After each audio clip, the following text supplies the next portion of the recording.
Hey there, Mama, and welcome back to the Moms Overcoming Overwhelm podcast, episode 37. I'm Emily McDermott, and I am here beside you on this journey as we work together to declutter your home, head, and heart. This week's feature review is from DAVTFC, who writes, "Very relatable. These quick episodes help me know I'm not alone when I'm thinking about getting rid of clutter. So helpful."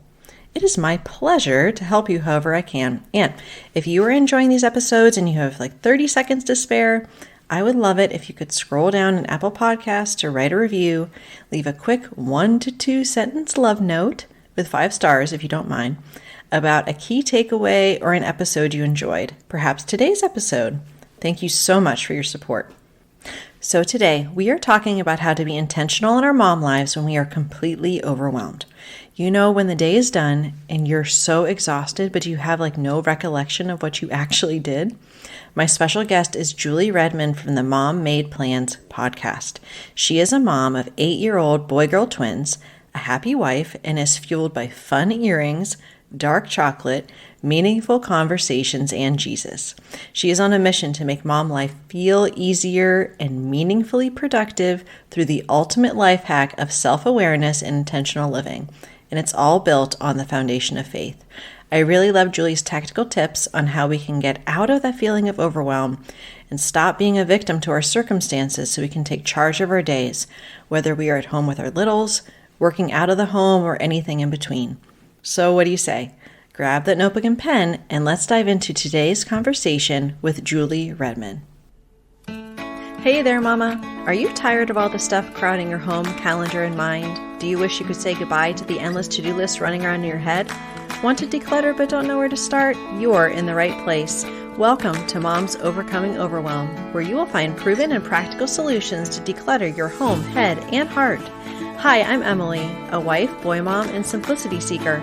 I struggled to get pregnant and felt overwhelmed until I discovered decluttering could create the physical and emotional space I needed to become a mom.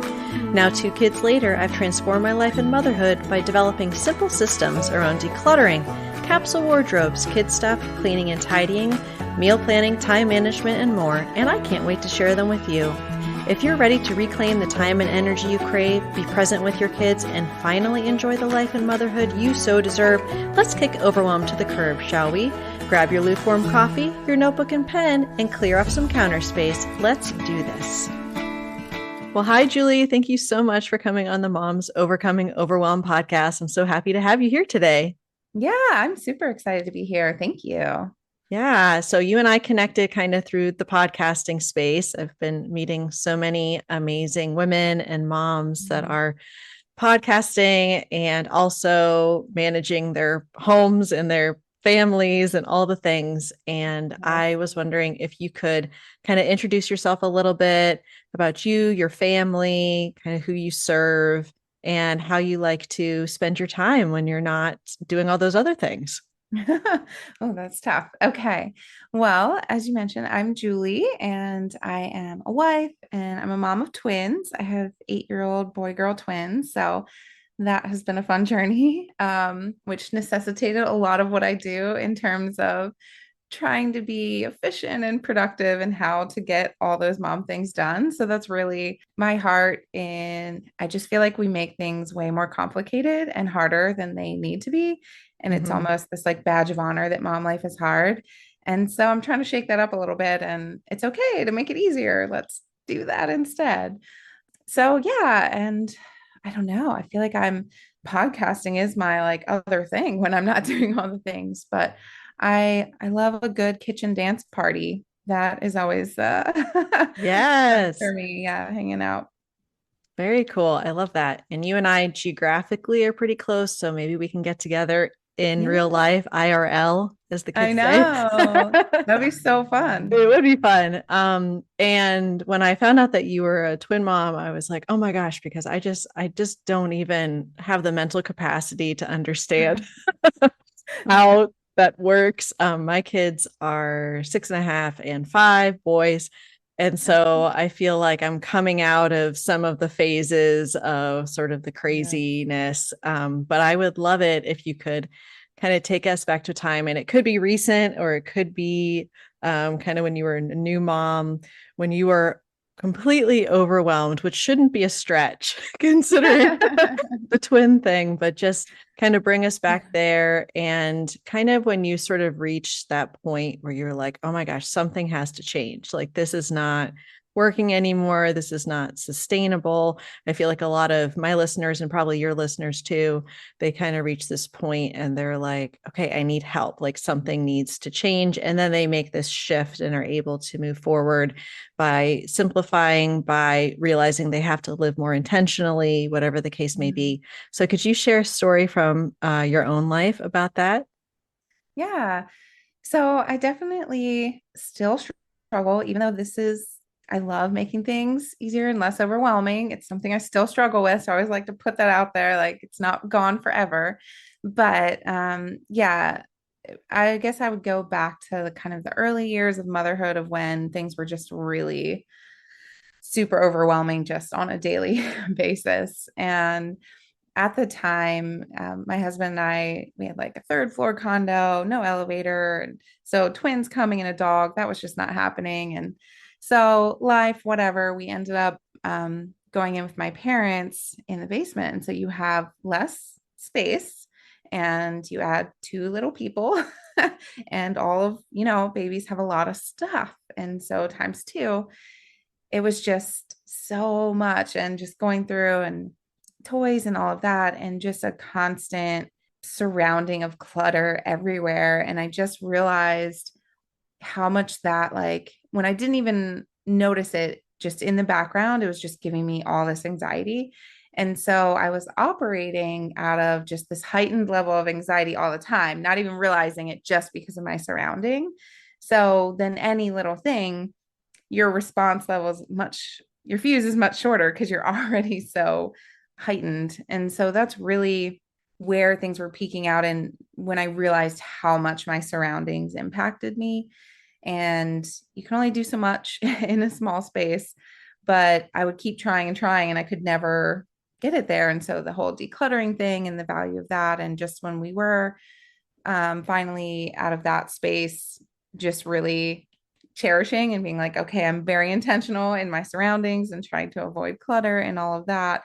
And trying to figure out routines and flexibility and just to build on. But it was really that visual clutter was kind of that foundation that needed to be worked out first and then work from there. But yeah, it was definitely, I'm very grateful for space.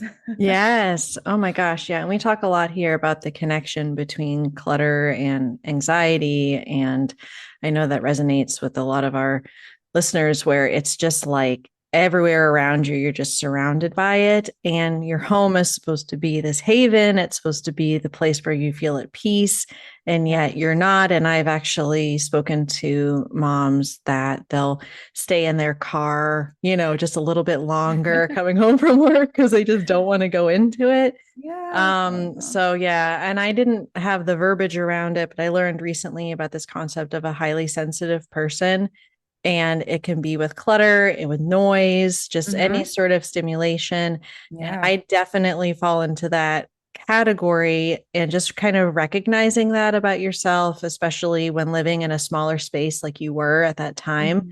and just being like, okay, this is not, I'm not showing up how I want to be, as a mom or a wife or whatever. Right. Um, Now, your podcast, Mom Made Plans, focuses on sort of this self awareness and how we can use self awareness to live a more intentional life, kind of Mhm. based in with this foundation of your faith, which I love. And while this isn't necessarily a faith based podcast, just this concept of there's grace, there's Yes. grace there from Yes. God. And I think that if you are Christian, that's very helpful because it takes a lot of that pressure off, like you were Yeah. talking about. So I would love it if you could talk about, again, our listener is this overwhelmed mom. Maybe she started making some strides with this decluttering her physical space. And now it is, okay, I just want to be able to feel some other purpose than I'm just cleaning up toys all the time and Right. doing all the things that are required to keep these little humans alive. what does sort of this idea of intentionality in this mom life mean to you? And where would that overwhelmed mom kind of start to live a more intentional life? Yeah, I mean, I think that is the hard piece of we feel like almost like robots that we're doing the same thing every day and it doesn't feel meaningful. And your husband gets home from work or whatever the case may be, and you're like, oh, what have I done all day? And that's kind of one of my root things of like that feeling where you just don't feel accomplished and how to switch that to improve it. And so the whole intentionality piece, even doing the same, my big thing is to write things down. And I feel like we feel overwhelmed because we just don't even realize what all we do. We do it, we know we do a lot. We're really tired and we just don't exactly know what we're showing for it and just yeah, not feeling proud of that. And so my big thing is writing down what you want to do.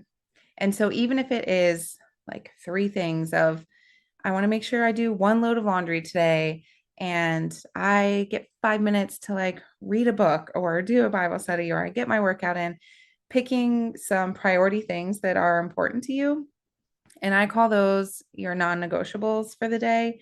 So if you're grumpy at the end of the day, why? What are you grumpy about? What didn't you do? And so identifying those few things, maybe it's just a conversation with an adult if you've got really little ones at home. And so whatever that is, identifying those couple things and just being intentional about making sure those happen no matter what. You may need to rearrange when they happen during the day, but like those things happen. And then to just really find ways to make things more enjoyable. I like to pair tasks. So if you're doing the laundry and hating it or doing the dishes and hating it, like put on a podcast or an audiobook Yeah, or like one of music our or whatever. podcasts, maybe. Yes, hint, hint. As you work around the house, get your decluttering tips from Emily.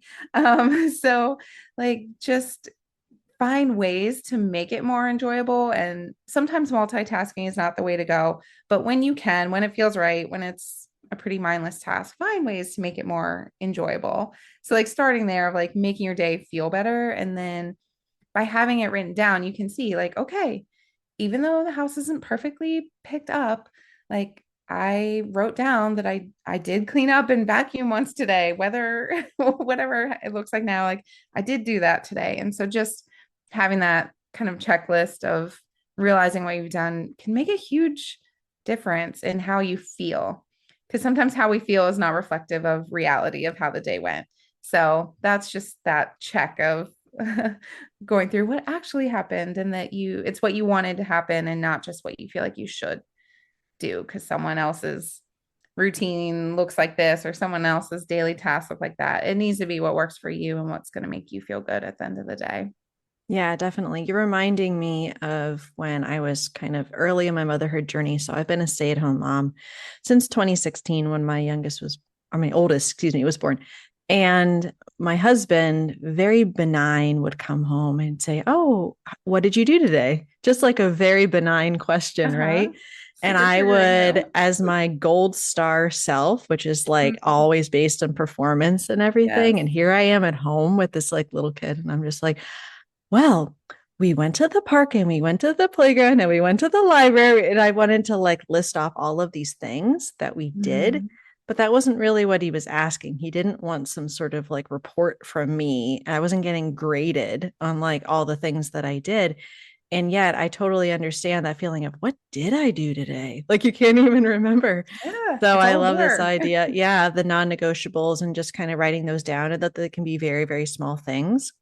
And one of the things that you mentioned that I wanted to dive into a little bit is our tendency that when we're overwhelmed, a lot of times it's because we are doing the shoulds and the things that we should do because of it. I either look at, your caregivers growing up, like my mom always had an immaculate home, so I should have an immaculate home. Mhm. My friend Julie has her kids in soccer, so I should get my kids in soccer, that kind of thing. Yeah.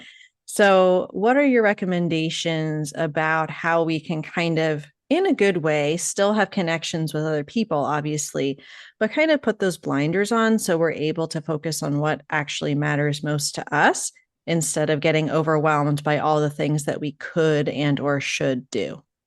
Yeah, and that is really I have this thing called the should test, and that is every time you find yourself saying I should or starting to think I should, to really pause and evaluate, is it something you really quote unquote should do because it's going to be fulfilling to you, rewarding? Not that it's always easy and you love it, but in general, it's something like you genuinely want to do, or is the root, yeah, your friends' kids are in soccer. And so you're just doing all these things and you're filling up your time and your mental energy. And you just don't even, you have to stop and pause and realize, is it actually important to you? And that's how you're going to remove things that like get more time back in your day because you're doing things, you're spending time just thinking about things. Like, how often are you stressing about all those things you should be doing, all that time and mental energy? And so, one thing is really just consuming less info and less opinions. Like, I love to learn things, like listen to podcasts and learning things, but I have to catch myself sometimes. I'm like, I'm addicted to consuming. Like, I like all the ideas and all the things, but you have to have time to implement. And there's times where it may be all good things, like all your shoulds might be like good things, like nothing bad. But at the point that you're getting overwhelmed and stressing about how to do them and what to focus on, that's a red flag that there's too much. And so that's where you really need to stop and be like, okay, in this season of my life, whether that's like this week, this month, this quarter, whatever, what is practically doable? What is going to make me feel good as a mom, a wife, a person, and what makes sense like for our family?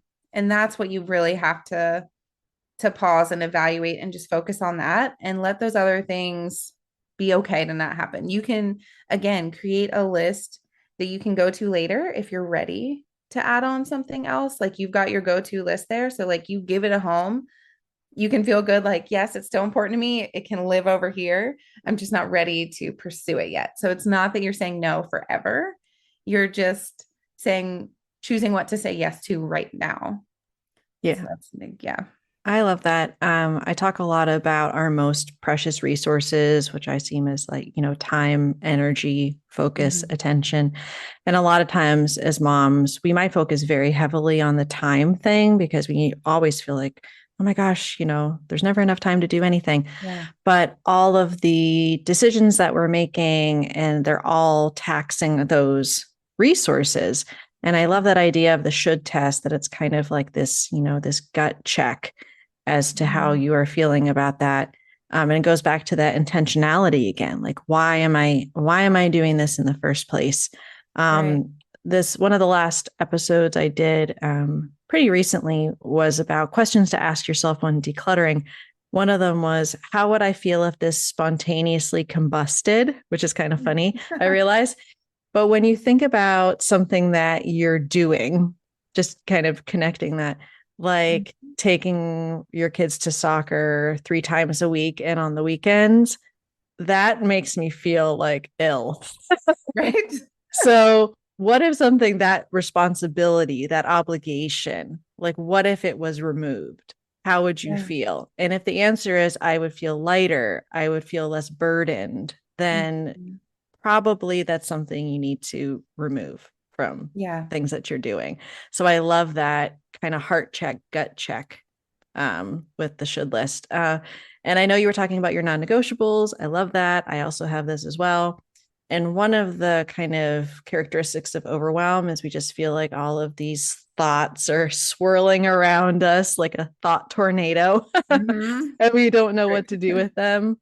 So, what are your recommendations when someone is in sort of that state and they're looking around and they're like, oh, this needs to be cleaned. This needs to be picked up. Oh, I have to make that appointment for my son and all of that stuff.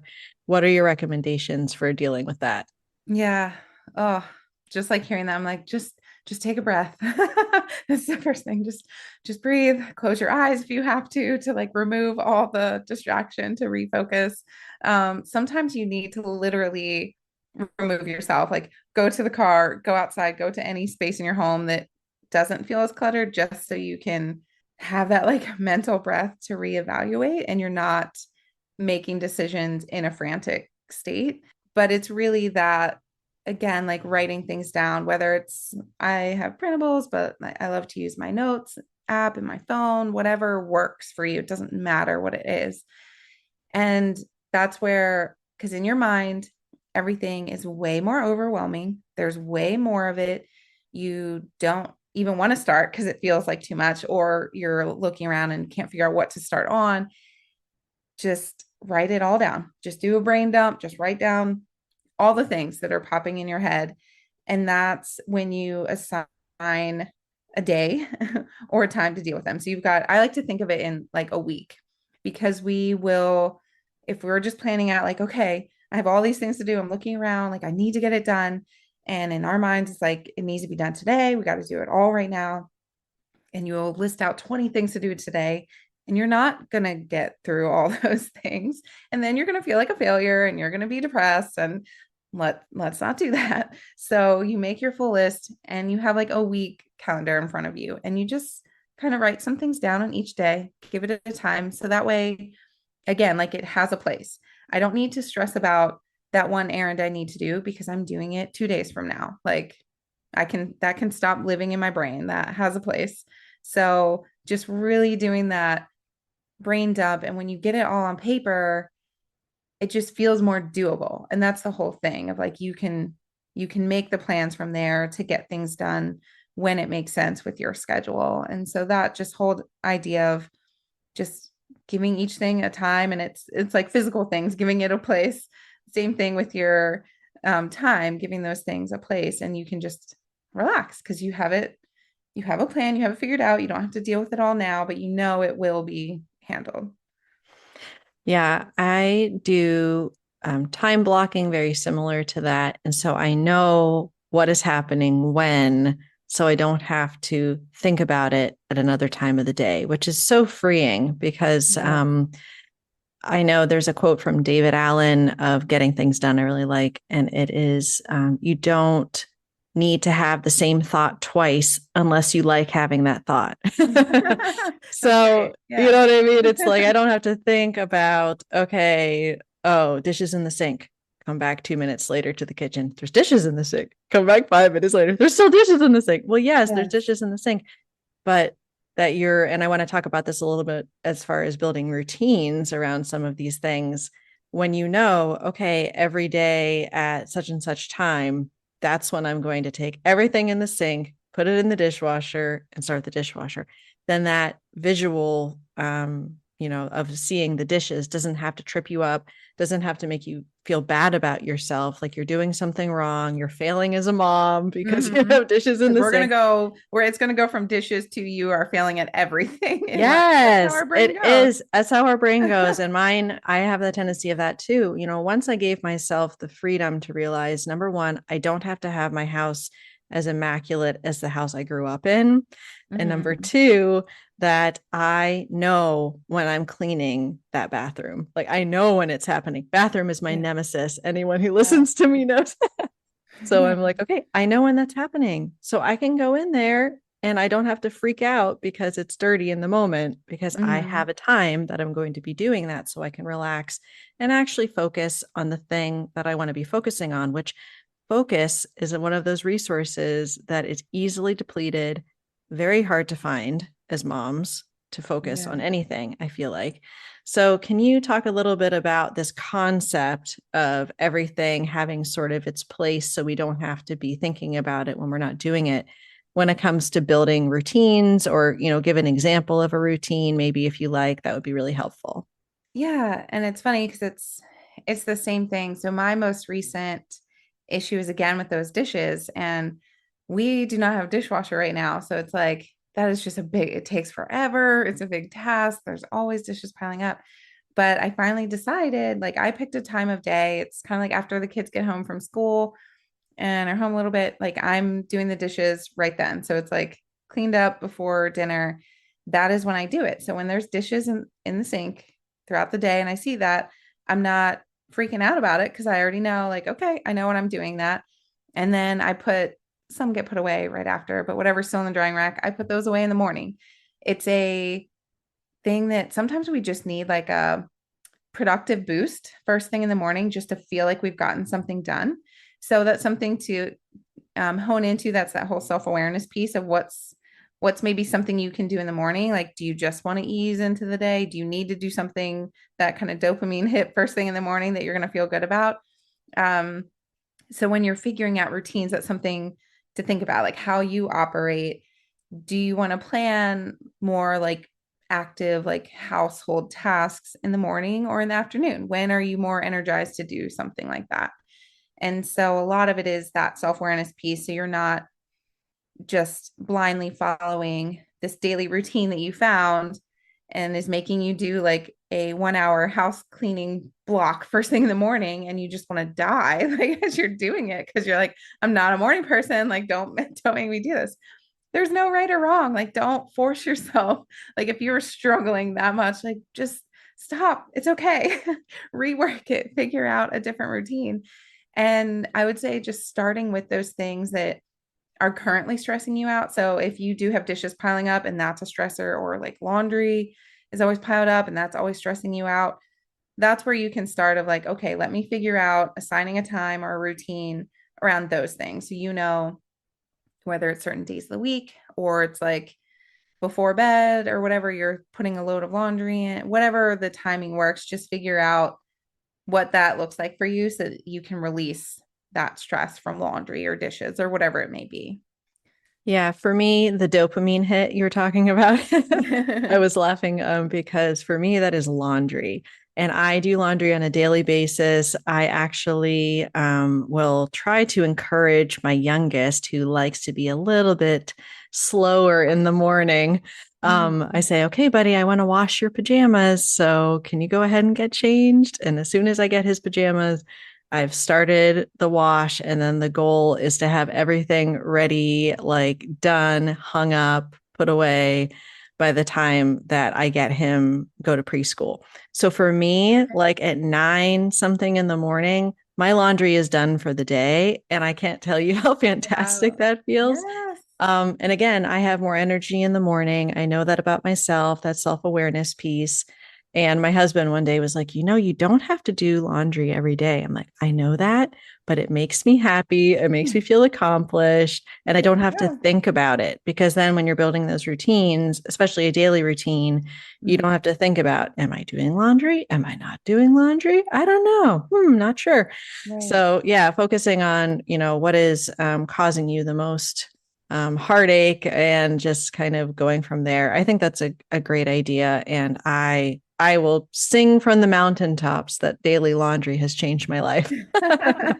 Yes, and that's so empowering. And that's where it's like it's not some grand complex system. It's one simple thing that you figure out and it feels good and it's like a mom win for the day every day. That's the ultimate right there. So, yay. Yay. Okay. Well, I want to make sure that you have some time to tell people how to connect with you and also about your Etsy shop and kind of some of the printables that you have, because I love using those types of things and I am not very good at actually creating them. So I am so thrilled that you have them because I think that would really help my listeners. So can you tell us where to find you and where to find those printables, please? Awesome. Yeah. Well, you can go to mommadeplans.com and there's the link there to head to the productivity printables. It's called Paper Made Plans on Etsy.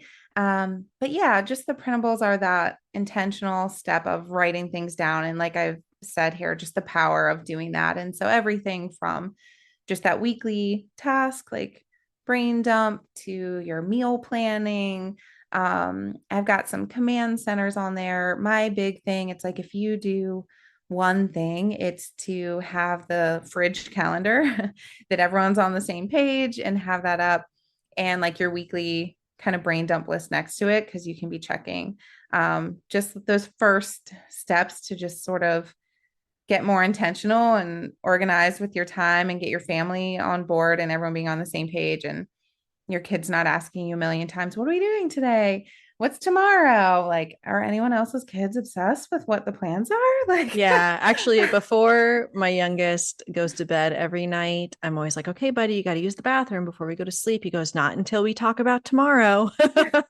So I lay with him when we talk about tomorrow, and I'm kind of like, you have school. And yeah, then we have like, lunch. It's like a lot of times the same thing every day, but he wants yeah, to know what the plan is for the next day.